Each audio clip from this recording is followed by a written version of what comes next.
Good morning sir. Good morning brother, good morning and cheers. Cheers sir. Cheers cheers cheers cheers.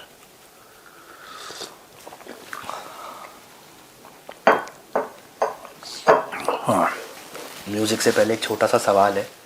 ये जो हमारा परिवार है majorly right का, इस म्यूजिक कर ही दो एक बार। म्यूजिक म्यूजिक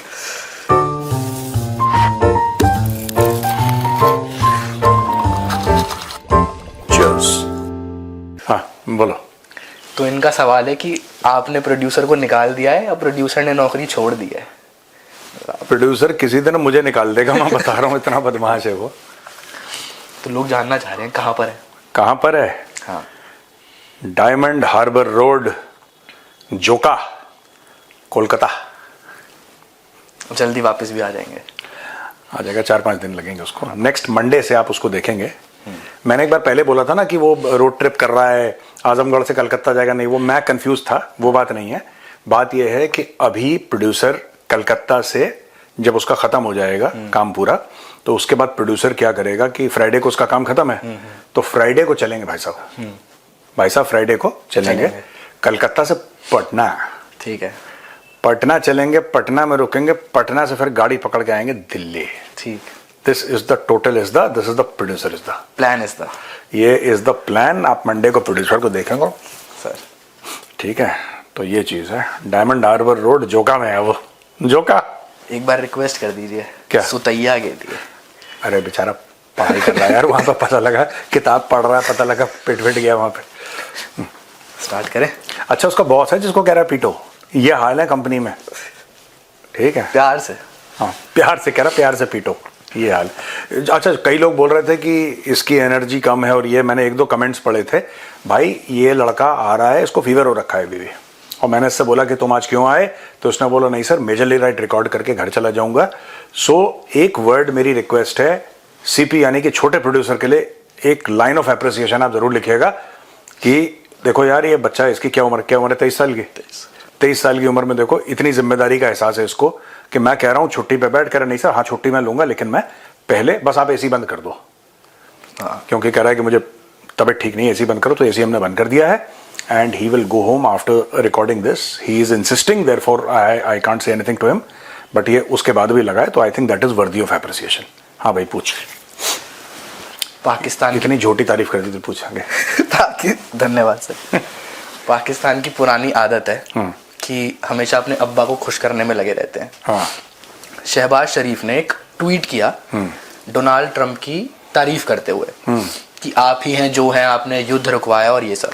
ठीक है, इसी का रिप्लाई करते हुए एक फॉर्मर पाकिस्तानी एनवॉय है हुसैन हक्कानी, इन्होंने ट्रंप को नहीं, शहबाज शरीफ को रिप्लाई दिया और समझाया कि अगर ये लल्लो पच्चो करने में किसी को गोल्ड मेडल मिलना चाहिए ना, तो वो आप हैं।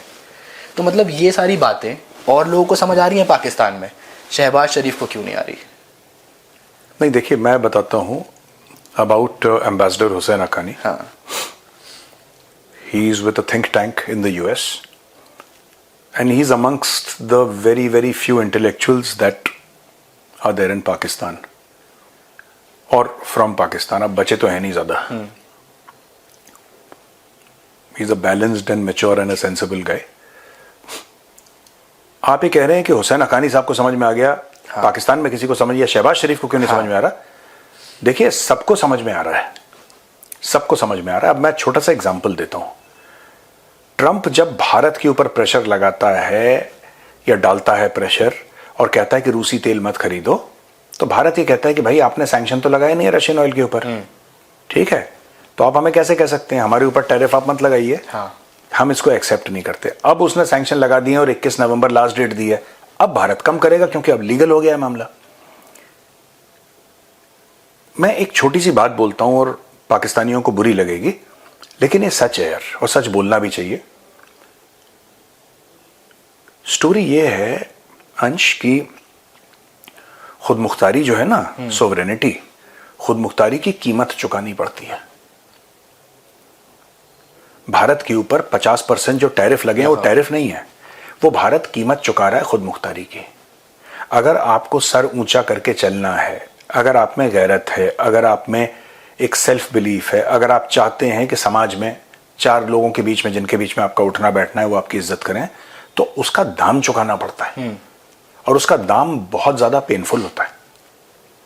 अब जो अमेरिका ने भारत के ऊपर 50% टैरिफ लगाए हैं, क्या भारत का इससे नुकसान नहीं हुआ है? बिल्कुल हुआ है, बिल्कुल हुआ है। कई सारे इंडस्ट्रीज जो चला रहे हैं, क्या उनका नुकसान नहीं हुआ है? हुआ है। मैं सूरत गया था, वहां पे गुजराती बिजनेसमैन थे, very nice people, very hospitable, lovely people. वो बता रहे थे कितने लोग हैं जिनका डायमंड का काम है, जिनका टेक्सटाइल का काम है, उनको बहुत नुकसान हुआ है। वो बता रहे थे। अब यार हुआ है ना नुकसान। हाँ।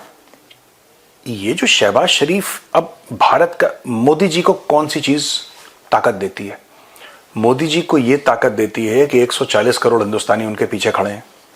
इससे बड़ी ताकत हो नहीं सकती, ठीक है। दूसरी ताकत होती है नैतिकता की, ठीक है। इसको पाकिस्तानियों को कैसे समझाएं? नैतिक, इखलाक, उर्दू इखलाक, ठीक है। जो इखलाक की ताकत है ना, हाँ। वो बहुत बड़ी, वो जज्बे, जुनून और जज्बा, इससे कहीं ज्यादा इखलाक की ताकत होती है। मॉरल कैरेक्टर जो होता है, इसकी बहुत बड़ी ताकत है। तो अगर मोदी जी कहते हैं कि मैं अड़ गया, वो ताकत यहां से आती है कि भाई 140 करोड़ हिंदुस्तानी हैं, भारत चौथी बड़ी इकोनॉमी है, तीसरी बड़ी इकोनॉमी होने वाली है। अगर भारत को यूएस की जरूरत है तो यूएस को भी भारत के मार्केट की जरूरत है, इक्वल। हाँ हाँ, ठीक है। और आप भी कई सारी चीजें भारत एक्सपोर्ट करते हैं। क्या भारत यूएस के साथ लड़ना चाहता है? नहीं, नहीं। लेकिन भारत यह भी नहीं चाहता कि कोई उसको डिक्टेट करे, ठीक है। हमारा मामला यह है कि यार हम तुम पे हावी नहीं होना चाहते, तुम हम पे हावी मत हो, हाँ। ठीक है। हमें छोड़ दो, हमारे हाल पे हम खुद अपना सॉर्ट आउट कर लेंगे, तुम्हारी मदद की जरूरत है। शहबाज शरीफ क्यों तलवे चाटता है ट्रंप के? सवाल, हाँ। शहबाज शरीफ तलवे अपने खुद के फील्ड मार्शल के चाटता है, ठीक है। सिर्फ ट्रंप के नहीं चाटता, उसकी प्रैक्टिस बहुत पुरानी है। मेरे सिपासालार, सिपासालार, सिपासालार, सिपासालार, ये सारी की सारी चीजें करता रहता है। अच्छा नहीं लगता, ठीक है। बट देन जब मैं पाकिस्तानियों से पूछता हूं तो कहते हैं हम, ये तो सिलेक्टेड है, इलेक्टेड तो है ही नहीं, हमने तो उसको वोट नहीं दिया, पता नहीं कहां से आ गया, पैराशूट पहन के जहाज से कूद के यहां पे टपक गया। तो बात यह है कि उसको ट्रंप की मदद चाहिए। कैसी मदद? मतलब होगा क्या इससे? भाई साहब, होगा ये कि शहबाज शरीफ जो प्रधानमंत्री बना है, वजीर आजम बना है पाकिस्तान का, उसके पास पब्लिक का ट्रस्ट तो है नहीं, ठीक है। उसके पास पब्लिक का ट्रस्ट, क्योंकि चुनाव जीत के तो आया नहीं वो, he has not von an election. आप जाके पढ़िए, मैं आपको होमवर्क दे रहा हूं और हम लोग कल डिस्कस करेंगे, कल अगर आपकी तबीयत ठीक हुई तो।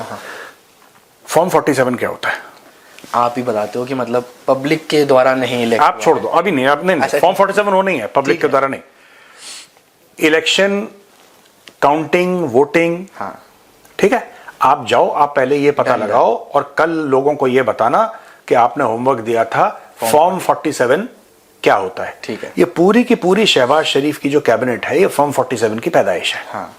जो पाकिस्तान का पॉपुलर तरीन लीडर है वो जेल में है, इमरान खान को डाल दिया। और मुझे इमरान खान से भी मैं बहुत, मेरे इख्तलाफात हैं, बहुत ऑब्जेक्शंस हैं इमरान खान को लेकर, लेकिन बात यह है कि वो पाकिस्तानियों का चहेता है, इसमें कोई डाउट नहीं है। हाँ।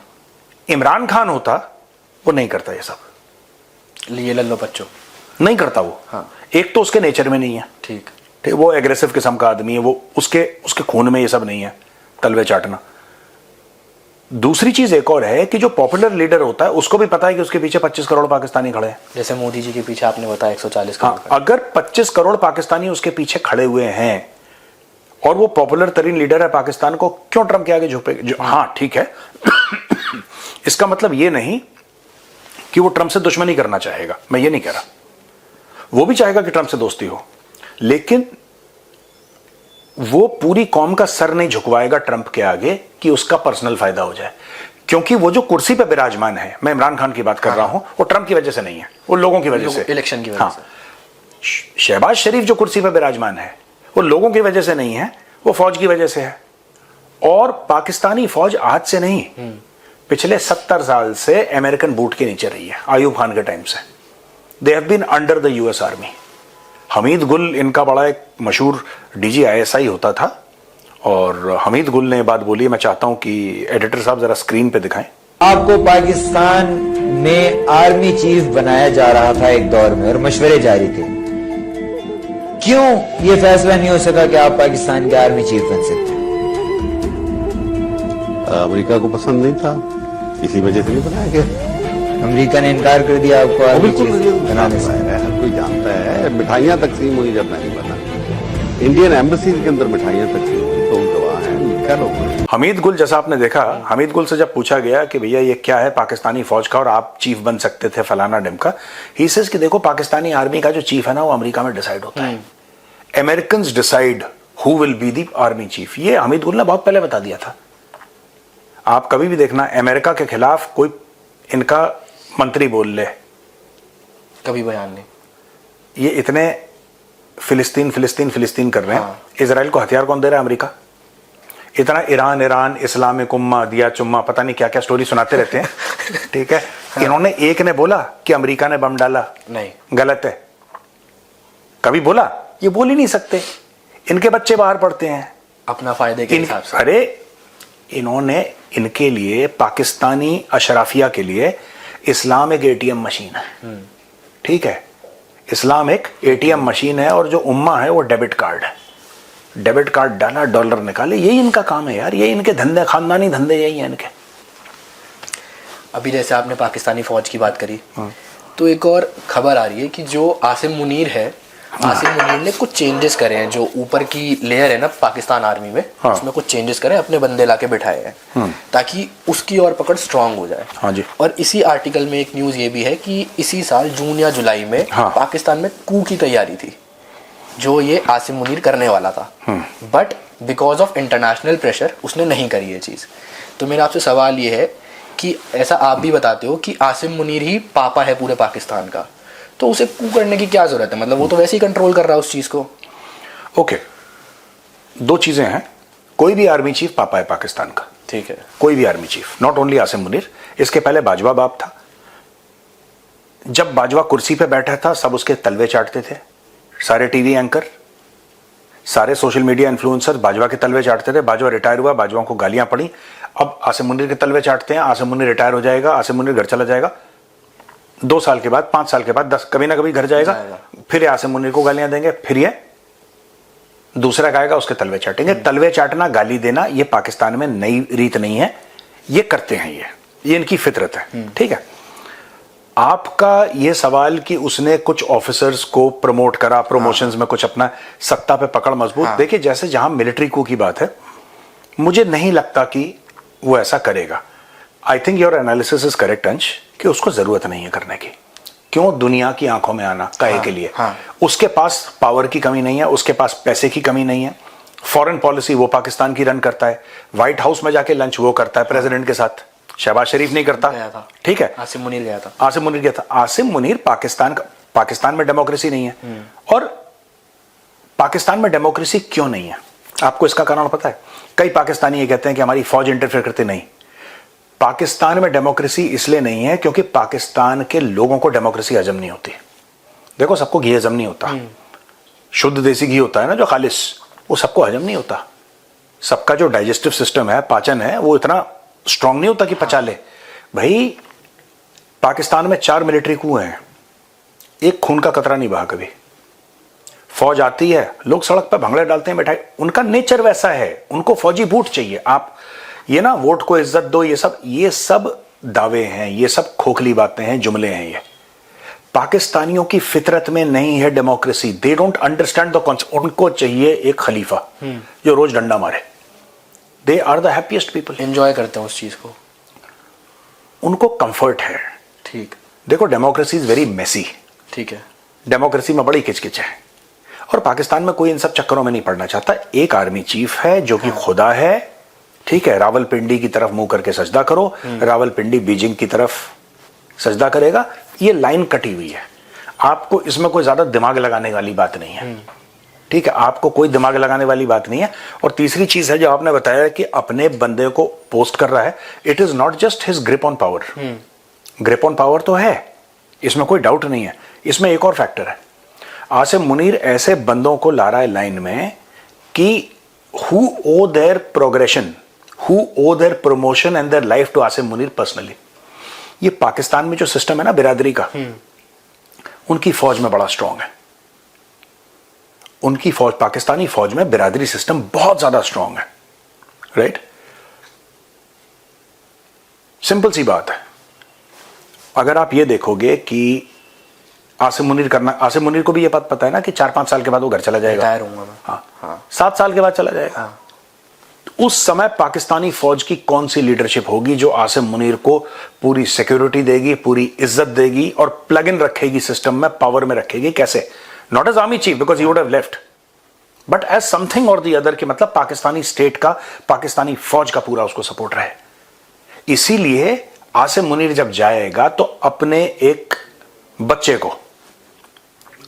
बच्चे को आर्मी चीफ बना के जाएगा, जो इसको पापा पापा बोलता है और जिसको उसने, हो सकता है उसका स्टाफ ऑफिसर रहा हो कभी, हो सकता है उसके अंडर उसने बटालियन कमांड करी हो, ब्रिगेड कमांड करी हो, डिव कमांड करी हो, कोर कमांड करी हो. एक रिश्ता बन जाता है ना फौज में भी कि भाई आप हमारे साथ पोस्टेड रहे हैं और हर समय उसको अच्छे ACR दिया आपने, उसको लुक आफ्टर करा उसको, तो वो आपका लॉयल बन गया, वो आपका बन गया खासुल खास लॉयल.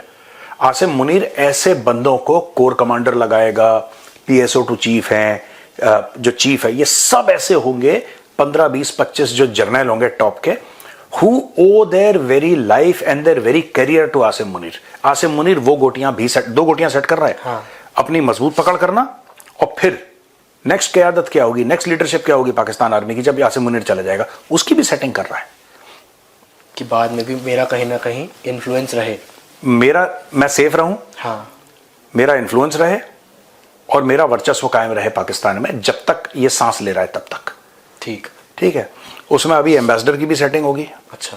हाँ, कि कौन सा एम्बेसडर कहां गया, कौन सा जनरल कहां गया. अब आपने जनरल को एम्बेसडर लगा दिया तो उसको फिर प्राइम मिनिस्टर हटाएगा नहीं, चाहे वो रिटायर्ड जनरल ही क्यों ना हो. तो आपने कहां पे किस जनरल को लगाया, कौन एम्बेसडर. अच्छा, आप लेफ्टिनेंट जनरल, आप रिटायर हो गए, वेरी गुड, अब हम आपको एम्बेसडर टू यूके भेजते हैं.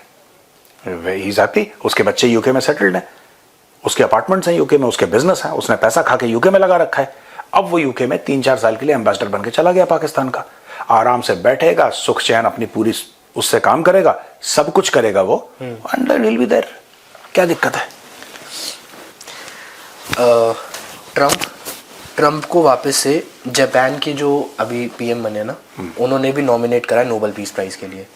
कंबोडिया के PM ने भी उनको नॉमिनेट करा है नोबेल पीस प्राइज के लिए. सबका ये कहना है कि जो कॉन्फ्लिक्ट था गाजा वाला, वो आपने रुकाया, बहुत बड़ी चीज़ आपने करी.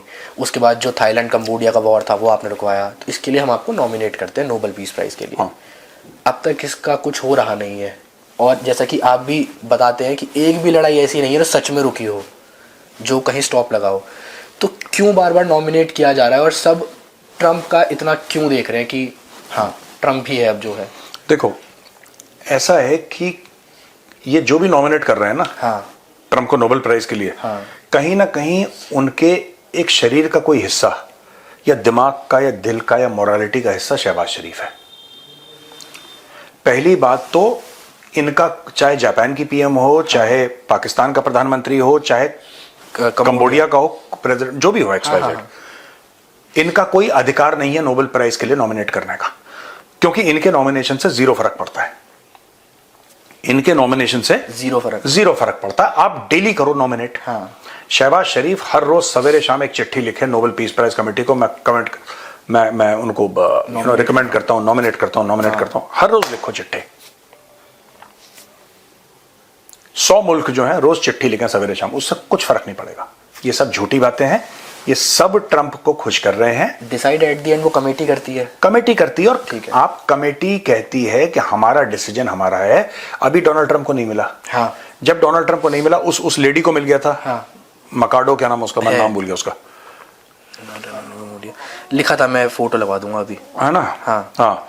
तो इसमें अंश ये स्टोरी है कि जब सब कुछ हो गया ना, उस लेडी को मिल गया, तो ट्रंप को तो पहले भी बहुत लोग कर रहे थे. लीडर मारिया कोरिना मकाडो, वेनेजुएला की. हाँ. तो कहानी खत्म हो गई. जब उसको, ये वेनेजुएला की है कि वेनेजुएला लिखा है. ठीक है, ओके. हाँ. तो मुझे थोड़ा सा कंफ्यूजन है, कोई बात नहीं. लेकिन fact of the matter is that इनके कहने से कोई फर्क नहीं पड़ता. हाँ. आप रोज शहबाज शरीफ 100 प्रधानमंत्री 100 राष्ट्रपतियों को इकट्ठा करे और रोज जाके ये नोबेल कमेटी के माथे पे दफ्तर पे जाके माथा टेकें और बोलने कि ट्रम्प को कर दो, फिर शाम को माथा टेकें, फिर सवेरे माथा, 1 साल तक उससे कोई फर्क नहीं पड़ेगा। मेंटालिटी क्या है, चाहते क्या है? यही चीज है। देखो बात यह है कि आपने, ट्रम्प ने जब पहले टर्म में था तब अपने काफी, शिंजो आबे था उस समय, if I am not mistaken, he was the prime minister at that point in time, Shinzo Abe और somebody else, maybe I am mistaken. Trump ने जापान को खूब गाली गलौज करी, बड़ा उल्टा सीधा बोला, जापान चुप रहा। लोगों को लगता है कि इसके मुंह कौन लगे। सिमिलरली इशू ये हुआ है कि लोगों को अब पता लग गया है कि Trump is a highly egoistical man. Trump cares only about himself and his family. Trump does not care about the United States of America.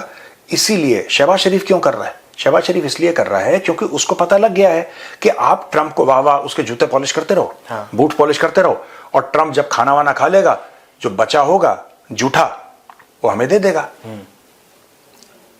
Pakistan को मिल जाएगा जूठा, शहबाज शरीफ को जूठा मिल जाएगा। कहानी खत्म।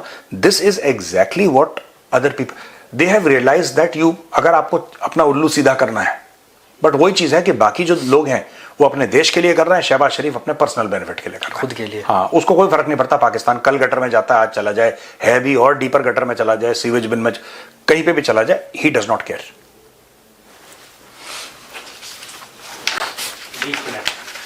20 मिनट हो गए, फ्रीडम फाइटर करें। एक सवाल और लेते हैं, एक लास्ट, ठीक है। ये सवाल है, पाकिस्तान की जो टॉप लीडरशिप है, हाँ, वापस से कश्मीर के मुद्दे पे इन्होंने बात करी है। आसिफ अली जरदारी और शहबाज शरीफ, इन्होंने अभी 27 अक्टूबर को ना इस दिन को मार्क करा है ब्लैक डे के नाम से। किस दिन को? 27 अक्टूबर।